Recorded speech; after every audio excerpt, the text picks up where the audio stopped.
Hey everybody, and welcome to the 21st episode of the Writ podcast.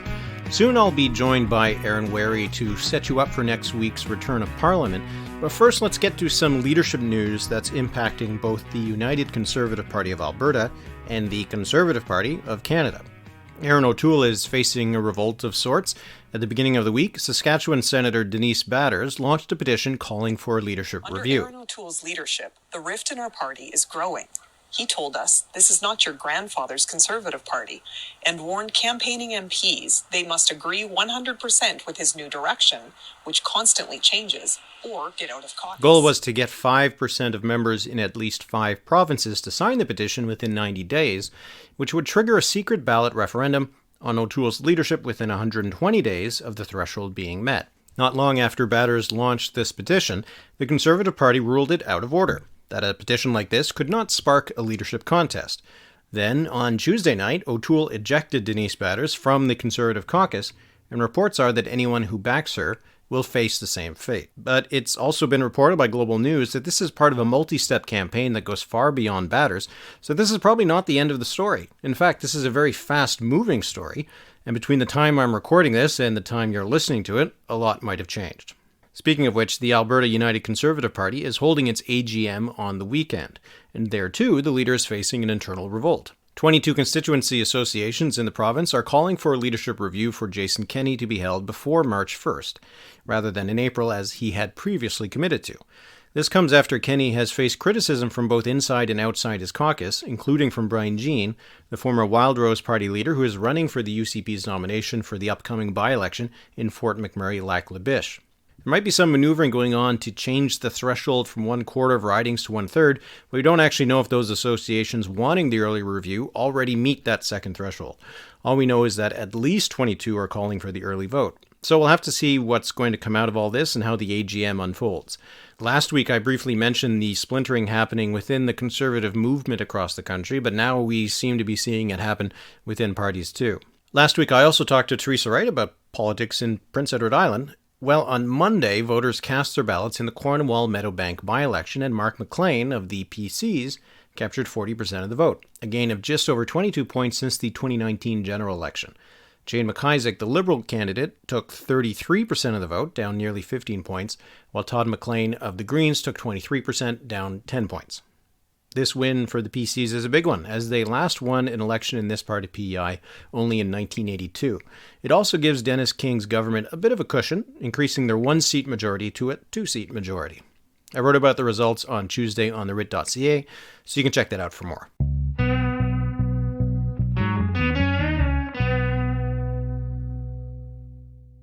On Monday, MPs will be finally returning to the House of Commons after 2 months have passed since the September federal election. The Liberals return with a minority government, though there has been some talk of potential cooperation between the Liberals and the NDP. It means a new parliament, a new throne speech, and the start of a third term for Justin Trudeau. Meanwhile, as mentioned earlier, the Conservatives appear to be a little distracted with their own internal affairs. To help set you up for the return of Parliament, I'm joined today by the CBC's Aaron Wherry. Hey Aaron, how you doing? Hey Eric, how are you? So there's been a lot going on, and so my first question is a big one. When it comes to Justin Trudeau's minority government, what does the P.E.I. by-election, what impact will that have?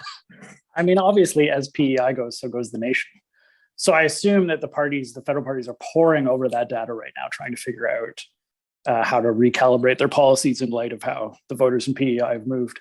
All right. Well, I'm glad you took that seriously. Okay, so it is the return of Parliament next week, and we'll get to maybe the Liberals and the New Democrats. But so as a word of warning, we are recording this on Wednesday midday, and as we're recording it, the Conservatives are actually holding their caucus, which is minus one person, Denise Batters, who was booted from the caucus on Tuesday night. Now, we don't really know how this is all going to play out, so by the time you're listening to this, there might be some new developments, but generally speaking, do you think Erin O'Toole is in a lot of trouble here? He's definitely not in a little trouble. I mean, I don't know that this is like the end of him necessarily, or the beginning of the end, but anytime you have to toss somebody out of caucus, because they challenged your leadership, you're in a pretty tough spot. And I think it depends on how this plays now, whether this sort of solidifies his position because it sort of sends a message that he's not playing around, and anyone who was going to support batters or was thinking of supporting batters kind of walks away or gets cold feet, or whether this just emboldens everyone. Like it kind of feels like he wanted to accelerate the fight, the confrontation. Like, okay, if you guys are going to come at me and you're going to do this petition, and you've got this plan to drag it out for 6 months, and new people are going to be popping up every couple of weeks, like, let's just do it right now. I'll toss batters out and let's see if we can get this confrontation over with. And, you know, that could work out if he's got the numbers. If there really aren't that many people behind batters, then maybe he's fine. But he may now find out that there are a bunch of people behind her, in which case he's in a lot of trouble. Yeah, the reporting I last saw was something along the lines of 70 MPs they have at least lined up that would vote to boot out anybody who was supporting batters. But that does still leave nearly 50 MPs. And I mean, if there was some sort of revolt that explodes and a dozen of them were having to be booted from the party, I mean, at that point, you have a full blown crisis going on. It is in a way, it is a bluff that if they don't call it, he's in a good spot. But if that bluff is called, I mean, that could be it, right? Yeah, like it does feel like he's calling the bet. And you're right. Like it's not, this isn't a 50+1 kind of situation, right? Like, it's not like, well, if he has half a caucus, he's fine. If he has less than like 80% of caucus, he's in trouble, right? Like that, people start going, well, how strong is your leadership? How can you possibly carry on? And it's just gonna, even if he, keeps going, like, even if he manages to get through this, it's gonna be a rough patch, because every time he steps in front of a microphone, the first question is going to be about what's going on inside his caucus. With Parliament coming back, the big, in addition to the throne speech and everything else, the next question is going to be how many Conservative MPs aren't going to show up to sit in Parliament because they're not vaccinated. He's got all these issues he's got to deal with, and they aren't going to go away. And so maybe in that sense, it makes sense to sort of just accelerate the confrontation and try to sort of get this over with. But it is a bet. It is a risky bet that he's got the numbers on his side. This does seem like it's a bit more confrontational and dramatic than with Andrew Scheer. With Andrew Scheer, it was more like some whispering in the background. It was some leaked things about, the private schools and who was paying for it. I don't remember it being as overt in 2019, but in a way, Erin O'Toole is taking action. And if he does just snuff it out in the first couple of months, maybe he can hold on for a long time. But this does seem a little bit more dramatic than back in 2019. It does. Like, to my memory, at least, there was like an initial period of all eyes on Andrew Scheer. Is he possibly going to be able to remain as leader? Is he the problem? And then it kind of quieted down. And then there was the revelations about expenses and his, what he'd been doing with party funds, and that kind of blew up. And that was quick. His end kind of came very quickly, or all of a sudden. And with O'Toole, I think there was like a bit of, I think I was a bit surprised that there wasn't an immediate rush to push him out in the first couple of weeks after the election. But now it seems like it's really building and moving, and it does feel like it's more of a real fight between kind of people who want to stick with O'Toole and people who maybe want to go in a different direction. You wrote about this on the CBC website about the challenges that the Conservatives are facing, because while this is all about Erin O'Toole, it is really more about an existential question for the Conservatives that, he ran as someone on the right of the party, and then he campaigned as a person who was on the left of the party. And there's that question about whether anybody can bridge that gap. And Denise Batters, who I believe was supporting Peter MacKay, would have presumably been more on, the side, would have been happy to see this kind of campaign run by Peter MacKay, but getting to that question of authenticity and everything. But there are some bigger problems here for the Conservatives, whether or not Erin O'Toole remains as leader. Yeah, there's sort of two things going on here, right? One is that Erin O'Toole campaigned as one thing for the leadership race, and then campaigned as something else for the general election. And there really isn't much of a tradition of that in recent Canadian political history, and he's sort of suffering for that now.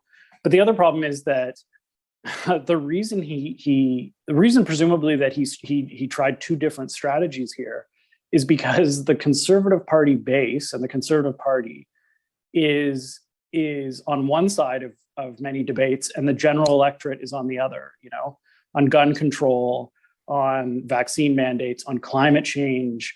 There's sort of a general consensus on the issues, and then there's a conservative view of things. And figuring out how to win the party and then win the general electorate, that challenge is going to be there no matter who they put in as leader. And they really do. I think they really are running up against kind of a roadblock where you maybe can't win the party leadership without being kind of a hard doctrinaire conservative, and you can't win a general election without being a moderate.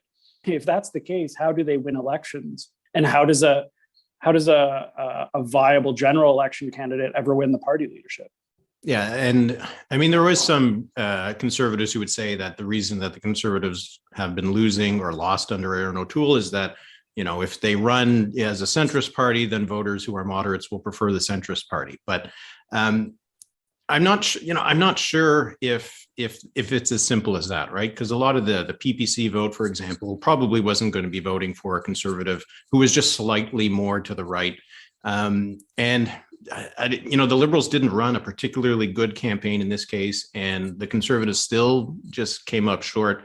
There's a lot of bigger questions here, and when you think about the Conservative Party throughout its history, it's always been this challenge of combining these different elements of the coalition, and they've managed to do it for a couple of elections. Brian Mulroney got the West and nationalist Quebecers in the 80s. You had Diefenbaker, who was pretty much doing the same thing, but it all just kind of falls apart after a little while. So what is the lasting kind of recipe for the Conservatives in this if the parts of the party can't seem to hold on and stick together long enough to win more than an election? Yeah, there's this funny, like when you listen to what Denise Batter says about O'Toole, there's almost this suggestion that, oh, well, he went to the center, he became moderate, and that's why we lost. And that doesn't, if that's the conclusion they come away with on this, I don't know that they're in a better position going forward. Like, I do think he has some liabilities in that, his authenticity, I know people may roll their eyes at that, but like, his authenticity is going to be questioned because of the kind of changing positions he's had on things. And so that may be a problem going forward with him in the next federal election. But I just don't know if the Conservatives can look at this and go, well, look, we tried carbon pricing and we still lost. So now we should go back to opposing carbon pricing. Like I that doesn't seem like a winning formula. That seems like the wrong way of reading this message.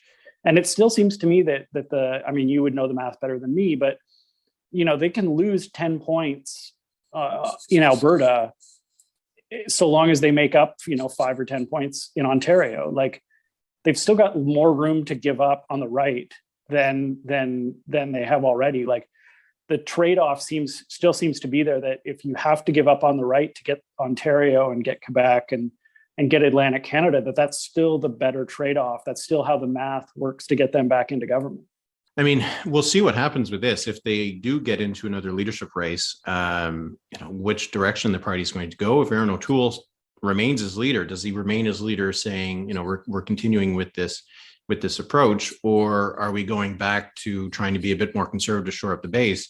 I mean, the idea of it, authenticity, and I agree with you, like that. I think this is a big issue. And while it might seem like it's not a big issue, I mean, voters are smart enough, right? It's, running to win a leadership one way and then running in a general election in another way might seem like this clever strategic ploy, but people can pick that up, and it makes them wonder which of those was true, right? Did you fool the members to get the leadership, or are you trying to fool me now to become the prime minister? I think that is a specific issue for Erin O'Toole, but it would become an issue as well for any other leader who tried to do this in order to win the leadership, but run differently to win the general.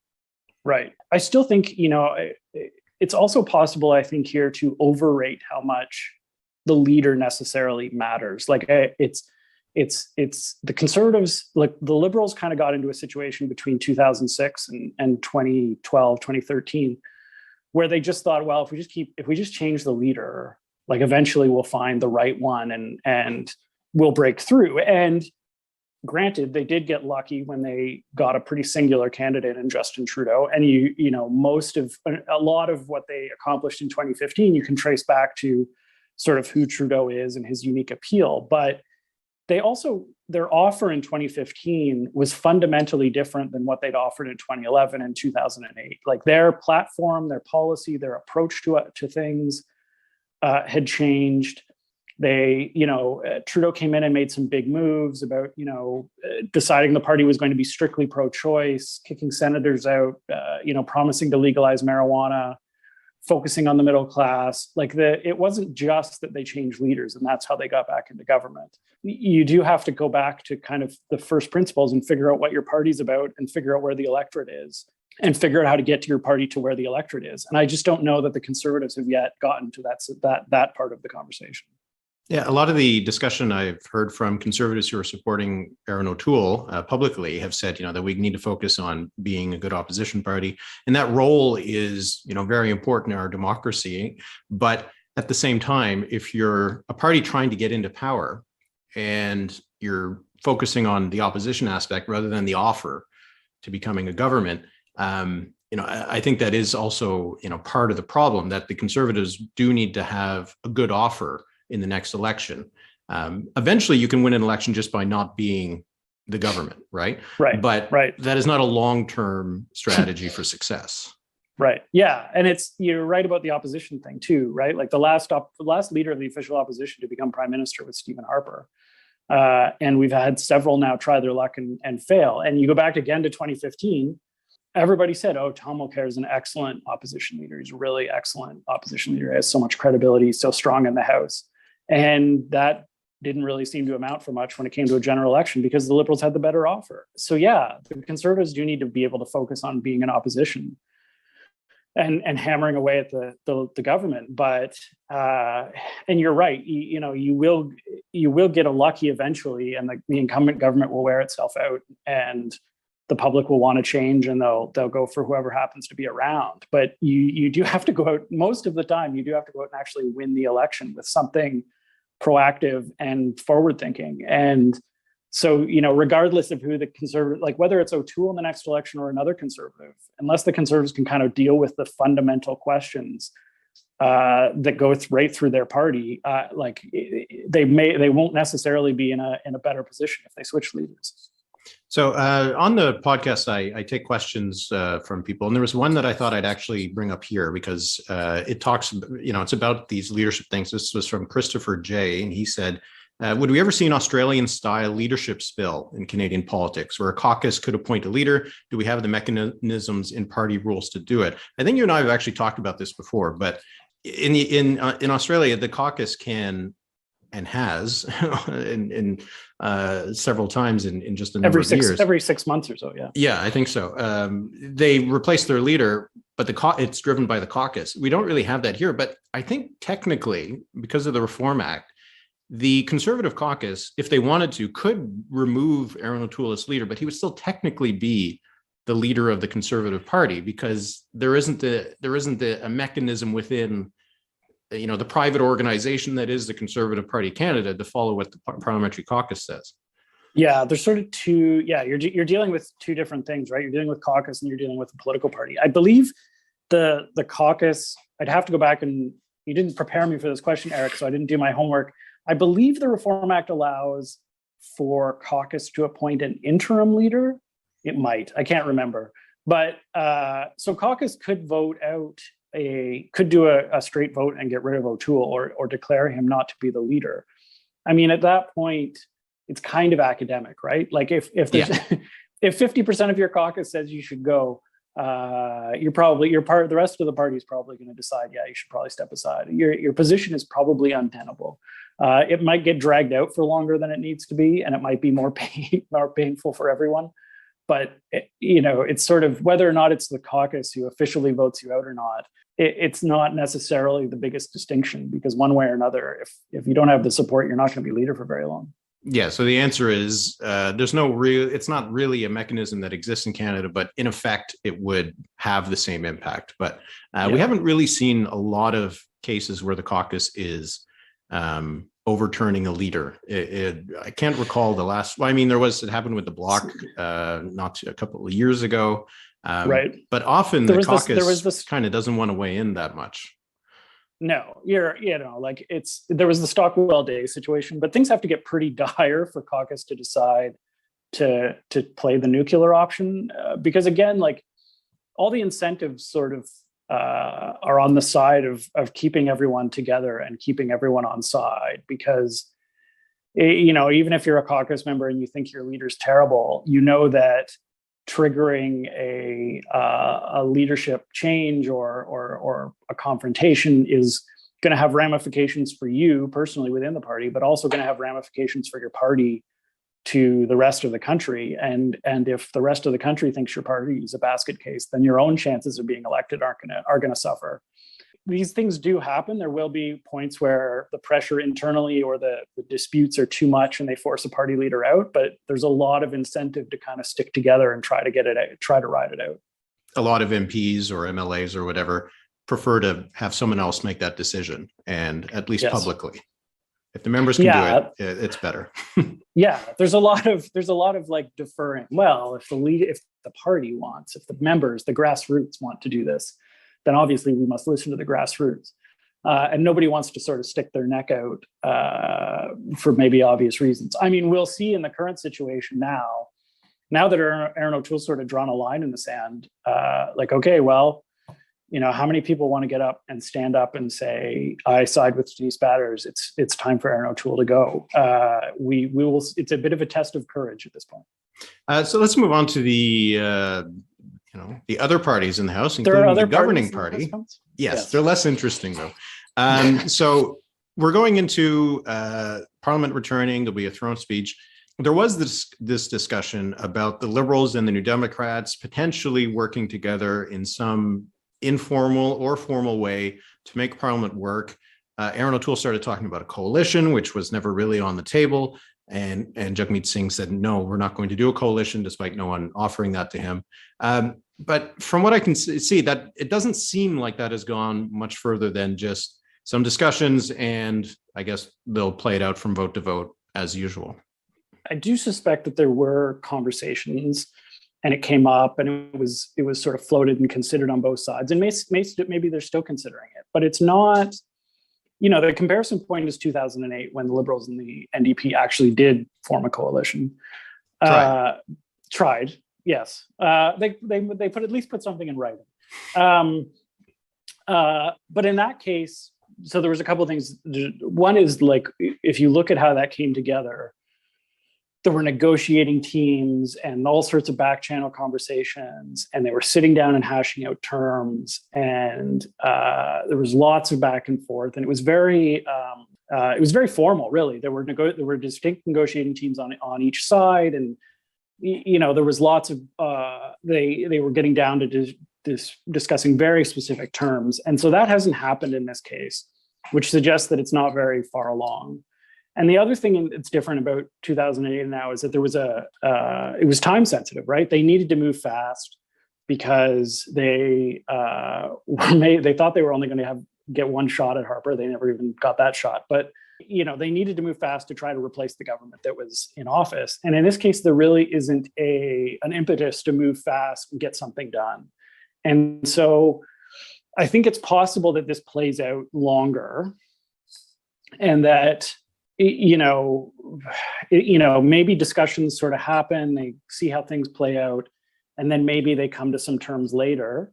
But it doesn't feel like there is a big rush to get something done right now, or that they are even so far along that they're down to those terms. I mean, I do think eventually, either for these two parties or for two parties in the future, it's going to make sense to do something like this. But it's not quite clear that we're quite at the point where everybody wants to admit that this would be a smart way to do things or a better way to do things. Right. And also, if we are, as I think you've written about too, in an era where minority parliaments are more likely, it might take a few more before the parties realize that we do need some sort of mechanism to make this work, rather than just to have this, white knuckling it for a couple of years just to avoid an election. And I mean, in this case, the Liberals don't really need to do this. It would have made things easier for them in the House. Maybe they could have gotten some more helpful committees and get things passed through the House a bit more quickly. But I, from the NDP's perspective, how much were they really going to get that they probably aren't going to already get anyway? Because there's not that much difference between the NDP and the Liberals on the things they agree about. Right. Yeah. That's the piece that I find hardest to figure out just in the hypothetical is the NDP would have to, I think, would want to come away with one or two things that they can say, oh, the Liberals wouldn't have done that if not for us. Like that's a distinct thing where we got the Liberals to do something. And I don't know what the Liberals would be willing to give them exactly. On some of the issues like a wealth tax, pharmacare, they don't feel like something that the Liberals necessarily want to go, okay, we'll change our position, we'll change our approach, and we'll give it to you right now, and we'll do exactly what you want. And so I don't know that. So I can see the Liberals sitting back and telling themselves, we don't really need to do this. One way or another, one of these parties is going to be either willing to support us or willing to stand down, and we'll continue to advance our agenda. And the NDP can say, there's probably not enough in it for us. There's a lot of debt. There's some risk. If we get into a deal with the Liberals, it might, we might end up looking kind of irrelevant and that we don't matter, and that, the Liberals may get all the credit for whatever gets done over the next few years. And meanwhile, you have the Conservatives saying, "Oh, look, the coalition's back, and they're going to spend us into the poorhouse, and this kind of backroom dealing is bad." So like it feels like there's still lots of maybe reasons to be hesitant about doing a deal. But as you said, like I do think if we are in a minority parliament era, if we are going to have minority governments for the foreseeable future, or that they're going to be the rule rather than the exception, the sort of white knuckling week to week, day to day, are you going to throw out force an election? Are you going to force an election? What are you going to do? Vote against us? That kind of daring, the game of chicken that goes on throughout minority parliaments traditionally. I just don't think it's sustainable. And I think at some point, parties and the public are going to have to kind of cross the threshold and realize that, making formal agreements and ensuring that Parliament functions for 2 or 3 years or 4 just makes sense. And the kind of constant turmoil isn't really good for anybody. We'll have to see, I suppose, how this one works out, right? If it is a dysfunctional parliament, then maybe that'll be the lesson that the parties might draw from it. If it works okay, maybe they continue this way. For the NDP, the results from the election weren't as good as they could have been, or as they would have liked. But I do think they got some mileage out of the notion of, if we weren't there, the Liberals wouldn't have done this. So I think they got something out of it in a way that maybe if they were like in a Lib Dem kind of situation, like with the coalition that happened in the UK, that maybe it would have been a harder sell. But maybe that's where they're coming from. That is a more effective line than just being a junior, quote unquote, partner. Yeah, the thinking is, generally speaking, right, the junior partners kind of end up suffering at the next election because they don't get any of the credit for any of the things that get done. I would wonder, though, whether there would be a way for the NDP to do this and come away with a bit more credibility as a party that can govern. I don't know that you can draw a straight line and from what happened in Ontario, but in Ontario in '85, the Liberals and the NDP make a deal. And the Liberals are the bigger party, so the NDP is the third party, just as they are, or well, now I guess maybe they're the fourth party. But the NDP is the junior partner, quote unquote, in that deal in '85. And the Liberals in the next election, David Peterson's Liberals, do get all the credit and they win a majority. But then when David Peterson makes the mistake of calling an early election, it's the NDP that goes into government next, and that's the only time the NDP has ever governed in Ontario. And so I would wonder whether, the experience of seeing the NDP have a hand in government in '85 helped make the case for them down the road. And I would wonder whether the NDP, given where they are right now, as sort of being that, only not really even arguing that they should be government so much that they should just be kind of a presence. I wonder if finding a deal would help them kind of make the case that they're credible and capable of governing in the future. For the Liberals, so they'll have a throne speech, which I guess the last one was just about a year ago. Are you expecting anything very different from what we saw from the Liberals in the spring or before the election, or is this going to be a continuation kind of thing? I don't think so. I mean, of the Liberals haven't done it. The Trudeau government has done a ton of throne speeches, but when they have done them, with the exception of the sort of immediate post-pandemic one, they've kind of been fairly straightforward, right? Like, here's what we promised to do during the campaign, and here's what now we're going to do them. And so I don't know that there's going to be a bunch of big surprises in the throne speech that they're going to start throwing new promises out there, especially because they've already got a lot of things they need to do. I suspect this will be a fairly straightforward recitation of what they promised in the campaign and what was still left to do from the last parliament. So maybe not the most exciting throne speech, as exciting as throne speeches are ever. Yeah, on a scale of 0 to 10, throne speeches are maybe a 2. So you're saying this one might be a 1. This might be, yes, one of the least exciting, less exciting. But, I just don't know that they have so many things they need to do. There are bills that didn't get through the last parliament. There are commitments they made in 2019 that they couldn't get to because of the pandemic. And now there's a whole new platform in 2021 that they have to implement, which again makes the case for trying to find some stability in this parliament. But I don't know that they, I don't think it would be particularly wise for them to be, and now here's a bunch of new ideas that we didn't even promise in the election that we're also going to do. They just aren't in a position to start promising new things. They have a laundry list of things they still have to get through. Well, unless they decide they need to react to the PC win in P.E.I. in that by-election, right, maybe they'll have to move.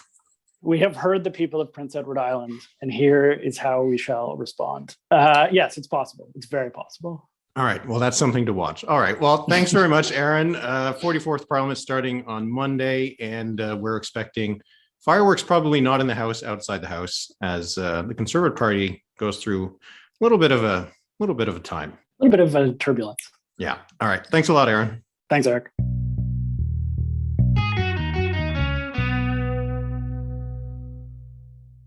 All right. Let's get to the questions. I had a few on Twitter. Jeff Hitchcock. What effect do you think the People's Party of Ontario on Ontario's electoral landscape will be? Now, we don't know exactly what vehicle the People's Party of Canada will be using during the provincial campaign. As I mentioned, Randy Hillier seems to be running for the Ontario First Party. There's been a number of attempts to try to register the name of the People's Party of Ontario, or a variation of that, with Elections Ontario.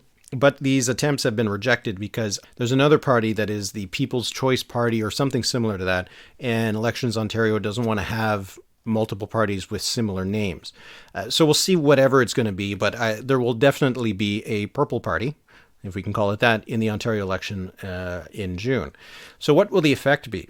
Well, the People's Party of Canada did pretty well in Ontario. They got just over 5% of the vote, but what's really significant about what the People's Party did in Ontario is that in certain areas they were quite popular. In some areas they got more than double digits, particularly in southwestern Ontario, in the rural parts of southwestern Ontario, but also in some of the cities like Windsor. They did pretty well in Kitchener-Waterloo. They did okay in London, in the Niagara Peninsula. Will the PPC offshoot, whatever it is, in Ontario have an impact? I think it certainly will. Now, by the time the election rolls around in May, June, maybe vaccines and the mandates around vaccines might not be as big of an issue. There has already been discussion from the provincial government that they would remove the requirement to be vaccinated to go to restaurants and things like that as early as January. If that does happen, and other things are removed, like in March when they have suggested they could remove the requirement to wear masks indoors, then maybe the impetus for the PPC's success will go away. But I do think that there is going to be, at the very least, a chunk of the vote that went with the PPC in the last election that will stick with that kind of party in a provincial election. Will it have a big impact? I don't know. If it does take 3%, 4%, or as much as the PPC did, this could be a bit of a problem for the Ontario Progressive Conservatives, because in a lot of the areas where the PPC did pretty well, the Ontario NDP will be struggling to win some seats from the PCs. And they will get a lot of help in some of these areas if the PCs are dropping by 3, 4, 5 points, maybe as many as 10 in some of these ridings. So in the Niagara area, in southwestern Ontario, there's a lot of ridings that are primarily orange-blue fights, and they were before the breakthrough for the Ontario NDP in 2018. So if a little bit of that vote is peeled off to the Purple Party, whatever it is, that could probably help the Ontario New Democrats. We should remember that in 1990, when Bob Rae's New Democrats won the provincial election there was the Family Coalition, and there was also the Confederation of Regions parties. These were two populist parties that sucked away some of the PC vote and was something that helped the New Democrats in that campaign. So I think that they will have an impact, but I'm not convinced it'll be all that much bigger or even bigger than what the PPC had on the federal campaign, and their impact there was relatively limited. I think that for Doug Ford and the Ontario PCs, the next campaign is shaping up to be a bit of a challenge for them, but one that they can still win. The question is whether they can be reduced to a minority, or if one of the opposition parties can really galvanize the anti-Ford vote. But they won't have a huge margin for error. If the PPC Ontario version manages to get some of the vote and it drops the Ontario PCs down to the 33, 34, 35% range, then a majority government's almost impossible for the PCs to win, and the opposition parties will be off to the races. We don't know what would happen in a Ford PC minority scenario if Andrew Horwath or Stephen Del Duca of the Liberals would be willing to keep that government afloat. Stephen Lee asks, what impact do you think municipal parties would have in Toronto or other Ontario cities? So we just had some elections in Quebec, and the municipal elections in Quebec, in a lot of areas, not in every city, but in the big cities especially, there are political parties. Valérie Plante, who won the Montreal mayoral election, is from the Projet Montréal party. It's actually one of the older parties in Quebec, in Montreal. A lot of the parties there kind of spring up as vehicles for a particular mayoral candidate. But in that case, that's actually a party that has some history behind it. What would the impact be in Ontario? I think the only impact is that for a lot of voters, they don't really know much at all about their municipal candidates. There was a paper that was done by a number of academics, including Alexandre Blanchet. I wrote about it for the CBC a few years ago, and I thought it was just a funny story. They did a study of how people were voting in municipal elections. And the conclusions were that people have very few cues about who to vote for. The political parties, what they actually do at the federal and provincial levels is that they help clarify things for people. I know some people don't like parties and think that we should just have, independence or vote based on the candidate. But for a lot of people, they need that help. They need that cue that if you stand for the New Democrats, that means you generally have this worldview. If you are a Liberal candidate, then I kind of know what policies you're going to be backing. In municipal campaigns, often people don't have those cues, so they don't really know that much about the candidates, particularly when we're talking about the councillor level or, school trustee or these kinds of things. People really don't have any clue, and they might just vote based on the name. And that is actually one of the other conclusions from this paper, is that it found that your position on a ballot, which is based on on your last name, alphabetical, will have an impact. That it's better to have a name that is near the top of the list or at the bottom of the list rather than in the middle. So if your last name starts with an A or a Z, you're more likely to get some votes than someone who is stuck in the middle of this clump of names that people don't recognize. So what impact would it have? I'm sure there would be some other impacts, but the biggest impact might be that for a lot of people, it would give them the cues to actually know who to back in a municipal election. They could vote a ticket from a party, more or less, rather than choosing from names that they might not have ever heard of. I got two of these questions about what's going on in Alberta, and I thought it should be something I addressed here. There was Ryan and David Carpenter. They both asked a variation of this. Would Jason Kenney really call an early election just to stop Brian Jean? There was some speculation, I'm not sure where I saw this, might have been on Twitter, that Jason Kenney would be so opposed to Brian Jean replacing him as leader of the United Conservative Party that if he thought that's where things were going to be headed, he would just blow it all up, call an early election. Even if it meant that his party would be booted from government, at least it would mean that Brian Jean wouldn't get control of the party and become the premier. I mean, it sounds like baseless speculation. It sounds kind of wild. I mean, Alberta politics have been a little wild the last little bit, so, I suppose anything's possible. But it would be quite quite a nuclear option for Jason Kenney. It would probably mean a huge revolt within his party, and it would almost certainly mean the New Democrats would win the election. So I don't think he would actually be considering it. Maybe he would consider threatening it, but doing such a thing would be just as bad in terms of his own political future as allowing the party to boot him out as leader. So it's hard to imagine that something like that could actually happen. And Raph Olivier, he asks, what will Canadian politics look like in 2040?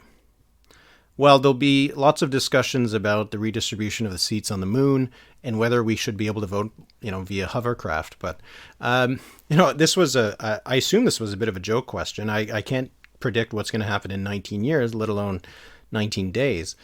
But let's take it actually kind of seriously. So 2040, 19 years from now, where were things 19 years ago in 2002, federally? Jean Chrétien was still the Prime Minister. The Liberals were leading in the polls by gargantuan margins.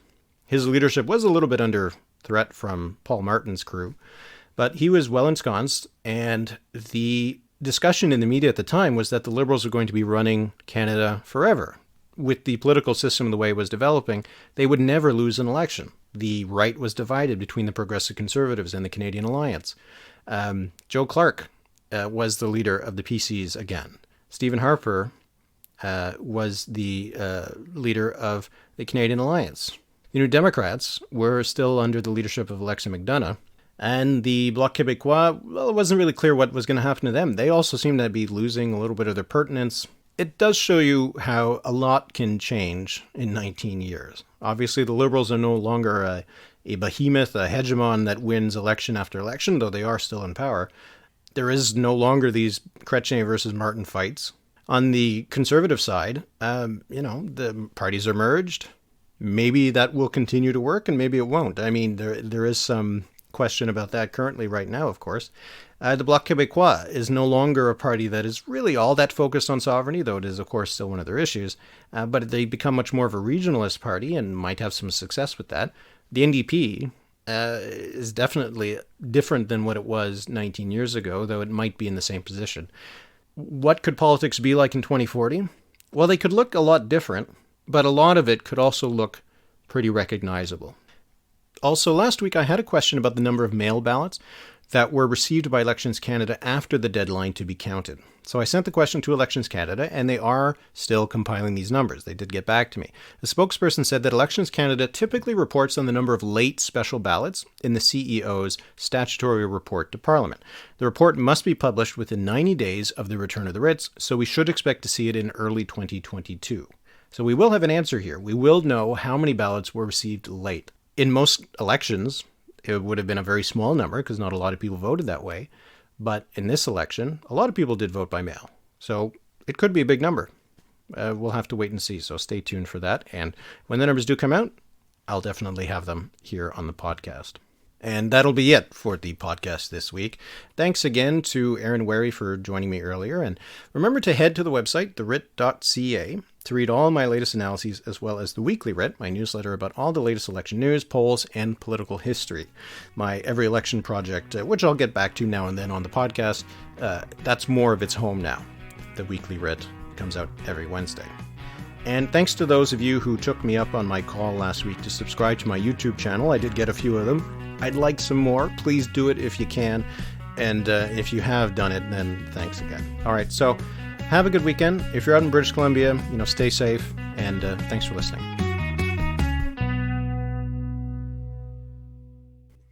All right. Okay, you good? Oh, wait, hold on. Let me turn my cuckoo clock off.